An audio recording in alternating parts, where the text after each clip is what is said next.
ये कहानी सीधे एक ऐसे कर्मचारी के जरिए हम तक पहुंची है जिसने सब खुद झेला है। तो चलिए सीधे चलते हैं भारत के सबसे हॉन्टेड माने जाने वाले दफ्तरों में से एक की दीवारों के अंदर। एक सिंपल सा प्रोफेशनल अभिवादन। कौन सोच सकता था कि यही शब्द एक भयानक ऑफिस लेजेंड की डरावनी गूंज बन जाएंगे। जो भी हुआ उसे समझने के लिए हमें सबसे पहले रोज से मिलना होगा।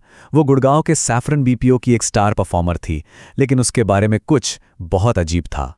ये कहानी हमें ले जाती है गुड़गांव के उद्योग विहार के एक कॉल सेंटर में, जहां देर रात की शिफ्ट चल रही है। सोचिए, एक बड़ा सा हॉल जो सिर्फ कंप्यूटर स्क्रीन की नीली रोशनी से जगमगा रहा है और चारों तरफ कीबोर्ड की टिक टिक की आवाजें गूंज रही हैं। रोज एक आइडियल एम्प्लॉय थी, हमेशा टाइम पर आना, अपने काम पर पूरा फोकस रखना। फिर भी वो अपने कलीग्स के लिए एक पहेली जैसी थी। वो कभी किसी से बात नहीं करती थी, बस एक हल्की सी मुस्कान दे देती थी, जिससे सब सोचते रह जाते थे कि आखिर इस शांत चेहरे के पीछे चल क्या रहा है। और फिर आई वो रात जब सब कुछ बदल गया।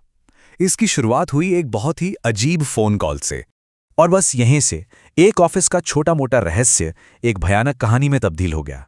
हुआ ये कि देर रात एक अजीब लंबी कॉल के बाद रोज गुस्से में ऑफिस से चली गई और फिर कभी वापस नहीं आई।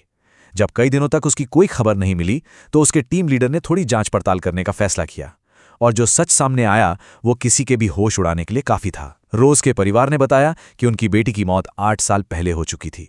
इस एक बात ने पूरे ऑफिस में एक भयानक सवाल खड़ा कर दिया, जो हर किसी के जहन में गूंज रहा था। अगर रोज की मौत सालों पहले हो गई थी, तो इतने दिनों से उनके साथ कौन काम कर रहा था? इस खुलासे के बाद ऑफिस में जो एक अजीब सी बेचैनी थी, वो अब खुलकर एक भयानक हकीकत में बदलने लगी। और ये कोई एक अकेली घटना नहीं थी, ये तो बस डरावने किस्सों की एक शुरुआत थी, जिसने नाइट शिफ्ट में काम करना नामुमकिन सा कर दिया था। कभी खाली गलियारों में किसी के चलने की आवाजें आतीं। एक बार तो एक एम्प्लॉय ने वॉशरूम के शीशे में रोज की परछाई देखी, जिसकी आंखें खून की तरह लाल थीं।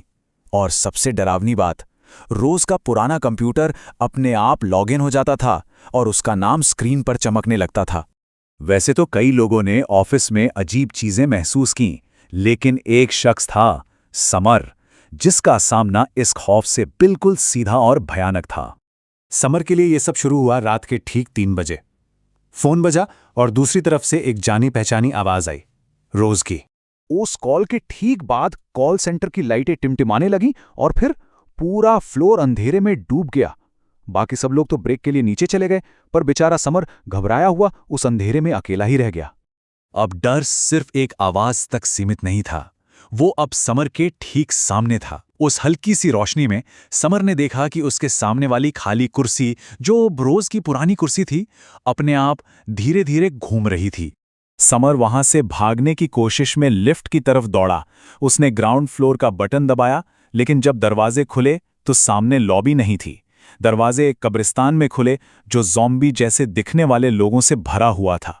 और उन्हीं मरे हुए लोगों के बीच में रोज खड़ी थी। जैसे ही वो लोग समर के करीब आने लगे, रोज ने सीधे उससे बात की और पूछा, मुझे तो बहुत पसंद हो समर, आजकल हाय क्यों नहीं करते? तो चलिए देखते हैं कि उस भयानक रात का अंत कैसे हुआ और अपने पीछे वो क्या खौफनाक विरासत छोड़ गई। जाहिर है, समर और इस कहानी को सुनाने वाले ने अगले ही दिन अपनी नौकरी छोड़ दी। बाद में उन्हें एक और चौंकाने वाली बात पता चली। वो बीपीओ एक पुराने कब्रिस्तान के ऊपर बनाया गया था। उन्हें लगा कि उस जगह को छोड़ने से वो उस डरावनी घटना से भी पीछा छुड़ा लेंगे, पर वो गलत थे।